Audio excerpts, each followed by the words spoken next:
بسم اللہ الرحمن الرحیم۔ ناظرین، آج کا ہمارا درس شریعت احکام فطرہ کے متعلق ایک اہم مسئلے کی وضاحت بیان کرنا ہے۔ مسئلہ یہ ہے کہ حمل کی طرف سے، حمل چاہے 1 ماہ کا ہو، چاہے پیدا ہونے والا بچہ 6 ماہ کا ہو، چاہے 9 ماہ کا ہو، باپ کے اوپر اس کی طرف سے فطرانہ لازم ہے یا نہیں ہے، اس حوالے سے حکم شرع کیا ہے۔ تو شریعت مطہرہ کی روح سے حمل کی طرف سے چاہے بچہ پیدا ہونے والا 6 ماہ کا ہو، 5 ماہ کا ہو، 8 ماہ کا ہو، 9 ماہ کا ہو، باپ کے اوپر اس کی طرف سے فطرانہ لازم نہیں ہے۔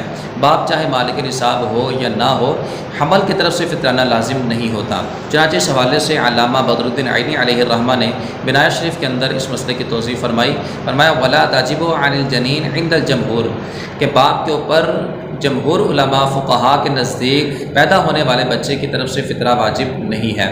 اب فطرہ واجب نہ ہونے کی جو وجہ ہے وہ یہ ہے کہ چونکہ فطرہ جو ہوتا ہے نا، یہ ذات کے اوپر واجب ہوتا ہے۔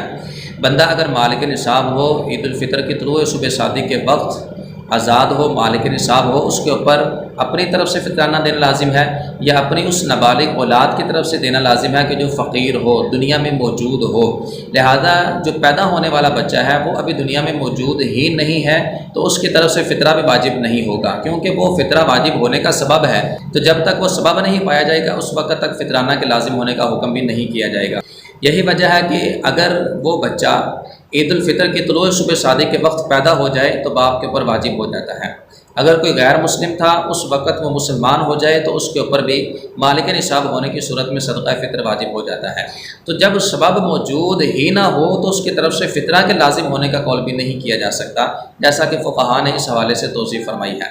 باقی یہ ہے کہ حمل کی طرف سے، پیدا ہونے والے بچے کی طرف سے فطرانہ نکال دینا بہتر ہے، جیسا کہ امام احمد بن حنبل رضی اللہ تعالی عنہ نے اس کو مستحب قرار دیا ہے۔ حضرت عثمان غنی رضی اللہ تعالی عنہ کے حوالے سے موجود ہے کہ وہ جنین کی طرف سے، پیدا ہونے والے بچے کی طرف سے رمضان میں صدقہ نکالا کرتے تھے۔ تو یہ جو اس کی طرف سے صدقہ نکالنا ہے، یہ ایک مستحب عمل ہے، وہ چاہے فطرانے کے نام سے ہی کیوں نہ ہو، کیونکہ وہ نفلی صدقہ ہوگا، وہ صدقہ فطر تو ہو نہیں سکتا، کیونکہ صدقہ فطر کی شرائط یہاں پہ موجود نہیں ہے۔ لہٰذا صدقہ نکالنے کے اندر کوئی مذائقہ نہیں ہے، کیونکہ جو صدقہ ہوتا ہے یہ بلاؤں سے محفوظ رکھتا ہے، یہ آفات سے، آنے والی مصیبتوں سے، پریشانیوں سے محفوظ رکھتا ہے۔ تو اگر بچے کی طرف سے جو پیدا ہونے والا ہے اس کی طرف سے فطرانہ نکال دیا جائے، صدقہ و خیرات کر دیا جائے، تو اللہ تعالیٰ کی رحمت سے امید ہے کہ وہ بچہ بھی دنیا میں خیر و عافیت سے آئے گا، اس کے لیے بھی آسانیاں پیدا ہوں گی، اس کی ماں کے لیے بھی آسانیاں پیدا ہوں گی۔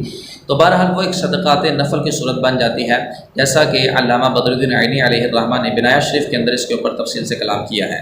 واللہ اعلم رسولہ اعلم عز وجل وصلی اللہ علیہ وسلم۔